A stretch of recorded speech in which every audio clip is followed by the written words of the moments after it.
सभी साधकों को रमेश शर्मा का सादर प्रणाम। प्रिय साधकों, रामायण में कहा गया है कि हरि अनंत हरि कथा अनंता, बहुविधि गावें सुने सब संता। अब अगर इस पर हम विचार करें तो कि हरि कथा आखिर है क्या जो कि अनंत है। अगर आप प्रायोगिक रूप से देखें, प्रैक्टिकली देखें, तो संसार में ऐसी कोई भी कथा नहीं है जिसका कोई अंत ना होता हो। कोई कथावाचक एक समय सीमा के बाद कथा नहीं कर पाता, क्योंकि कहने को कुछ रहता ही नहीं है। तो वो किस हरि कथा की, जो अनंत हरि कथा की बात कर रहे हैं, कि वो हरि कथा कौन सी है जो अनंत है, जिसका कोई अंत नहीं है, और जिसको साधु संत अलग अलग विधियों से गाते हैं और सुनते हैं।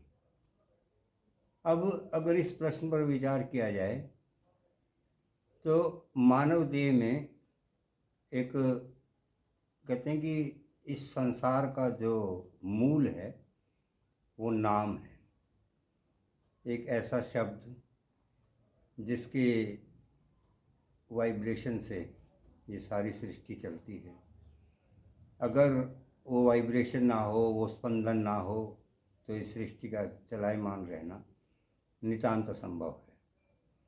और वो जो नाम है उसी की शक्ति है जिसके कारण इस शरीर के अंदर जीवन जो है वो चलायमान है। उस नाम की शक्ति को आत्मा जो है वो निरत और सुरत रूप में देखती और सुनती है। यानी कि वो निरत जो है वो प्रकाश रूप में और सुरत जो है वो ध्वनि के रूप में है।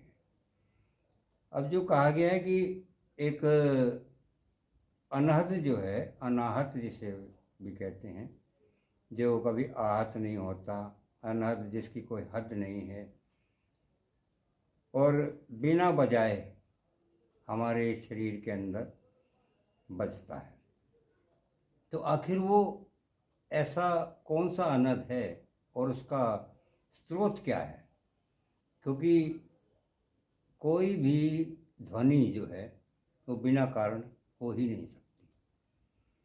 चाहे वो किसी चीज़ का किसी से टकराना हो, जैसे आप आसमान में देखते हैं कि जब बादल टकराते हैं तो बहुत ज़ोर से गड़गड़ाहट होती है। सृष्टि में भी कभी भी आप किसी भी चीज़ के साथ किसी भी चीज़ को टकराइए या रगड़िए तो उसमें एक ध्वनि होती है। अब ऐसी कौन सी ध्वनि है जो बिना बजाए ही बज रही है?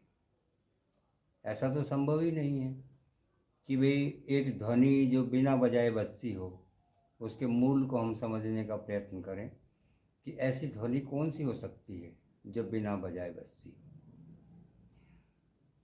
अब जब बात होती है निरत और सुरत की, कि आत्मा जो है निरत और सुरत रूप में देखकर आनंदित होती है, निरत और सुरत को देखकर सुनकर आनंदित होती है। यानी कि वो स्वर जो है वो इतना मीठा है, इतना आनंदमयी है कि जब आदमी को उसका रस आना शुरू हो जाता है तो उस स्वर के अतिरिक्त आदमी कुछ भी सुनना नहीं चाहता। क्यों कहा गया है कि बहुविधि गावें सुने सब संता? तो उस शब्द को सुनने का जो मार्ग है, जो तरीका है, जो टेक्निक है, वो सब की अलग अलग है। भगवान बुद्ध कहते हैं कि हमारे पास जो ज्ञानी आया उसे हमने ईश्वर के दर्शन करवाए, और जो इच्छुक आया उसे हमने 8 कारक बताए। योग के 8 कारक हैं: यम, नियम, आसन, प्राणायाम, प्रत्याहार, धारणा, ध्यान, समाधि। अब जो गीता में ये जो चीज़ें बताई गई हैं, जो 8 कारक बताए गए हैं, ये एक शुरुआती जो आदमी इच्छुक होता है, जानने का इच्छुक होता है, उसे ये बताया जाता है कि पहले यम का पालन करो, नियम का पालन करो, आसन लगाना सीखो, प्राणायाम करो, एक धारणा बनेगी, फिर ध्यान होगा, फिर समाधि होगी। तो कहने का अर्थ ये कि ये जो 8 कारक हैं ये आपके रास्ते में सहायक हो सकते हैं, लेकिन ये साध्य नहीं है। कि ऐसा नहीं है कि इसके बिना आप जो है ईश्वर को प्राप्त नहीं कर सकते। क्योंकि अगर प्राणायाम या आसन इतना ही जरूरी होता तो अष्टावक्र तो इस स्थिति में ही नहीं थे कि वो किसी भी आसन में बैठ सकते थे। तो फिर उन्होंने ये जो नाम को जो है कैसे सिद्ध किया। प्राणायाम, अब बहुत से लोग हैं जिन्होंने सांख्य योग की बजाय जो है भक्ति योग को प्राथमिकता दी और जीवन में जो अपना इच्छित लक्ष्य था उसको प्राप्त किया। जो कि कबीर जी और रविदास जी का नाम उन्हीं में आता है कि जिन्होंने भक्ति योग के द्वारा जो है ईश्वर को प्राप्त किया।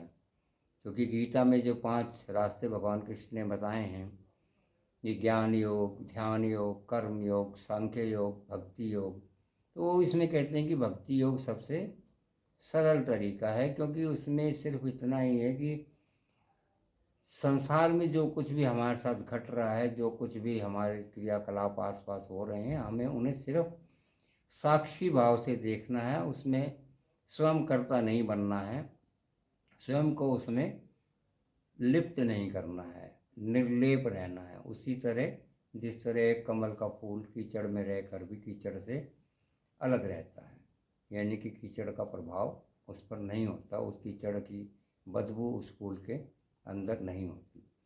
तो कहने का अर्थ ये है कि जब तक हम उस मूल को नहीं समझेंगे, मीरा जी कहती हैं कि मेरी हालत ये है कि उस पपीहे की तरह है जो बारिश में पहली बूंद के लिए आकाश पे निगाहें जमाए बैठा रहता है, और कहते हैं कि मुझे तो जो है ये जो अमृत रस जो है वो प्राप्त करने के बाद भी प्रभु के दर्शनों की प्यास रहती है। और सत्संग सुनकर उनके मन को शांति मिलती है। सत्संग का अर्थ ये नहीं है कि कोई भजन कीर्तन या प्रवचन सुनने का। सत्संग का मतलब ये है कि सत्य का संग, सत्य यानी ईश्वर, यानी कि ईश्वर के साथ एकाकार होकर ही उनके मन को शांति मिलती है। अब ये जो बात होती है कि भी ये ऐसा कौन सा अंदर जो है ध्वनि है जो हमारे अंदर निरंतर बजती है और बिना बजाए बजती है। अगर वैज्ञानिक दृष्टि से भी देखें तो बिना कारण संसार में कोई भी वस्तु, कोई भी क्रिया होती नहीं है, उसके पीछे कोई ना कोई कारण अवश्य होता है। अब जब हम ध्यान से देखते हैं, जितने भी साधु संतु हैं उन्होंने जब ये कहा कि हम अपने आप को बिल्कुल ढीला छोड़ दें, किसी जो भी विचार आ रहा है उसे आने दें, उसके साथ किसी तरह की दखल, उसके साथ छेड़खानी ना करें, ये सोचें कि हमें ये विचार, हमें ये सोचना नहीं है, कि प्रयास नहीं करना है। जो कुछ भी घट रहा है और हमारे घट में, उसे सिर्फ शांत भाव से, साक्षी भाव से उसे देखते रहें। अब देखते देखते देखते मतलब उसको महसूस करते करते एक समय ये आएगा कि हम अपने अंदर जो है ये सांसों का जो आवागमन है, सांस का आना और सांस का जाना, इस सांस के आने और जाने के बीच में जो स्वर है, उस स्वर को हम सुनने लग जाते हैं।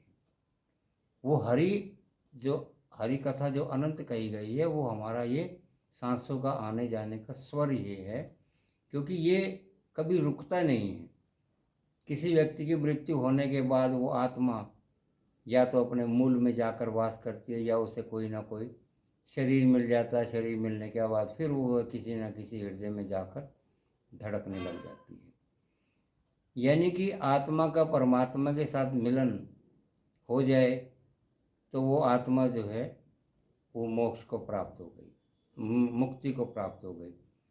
लेकिन अगर वो आत्मा उसके कार्य, उसके कुछ मतलब प्रतिफल बचे हुए हैं, तो उसे फिर मानव शरीर में लौटना पड़ेगा या किसी और योनि में लौटना पड़ेगा अपने कर्मों का भुगतान करने के लिए। अब जब हम ये सोचते हैं कि आखिर वो ध्वनि क्या है, इस ध्वनि को हम जितना गहन होकर सुनते चले जाएंगे उतना ही हमें आनंद आता चला जाएगा। और इस ध्वनि का जो अभ्यास है, उसी अभ्यास के बारे में सब संत जन कहते हैं। आज के लिए इतना ही, इसके लिए विस्तार में कल बात करेंगे। आप सबको मेरा सादर प्रणाम। हरि ओम तत्सत। आप सबका दिवस शुभ।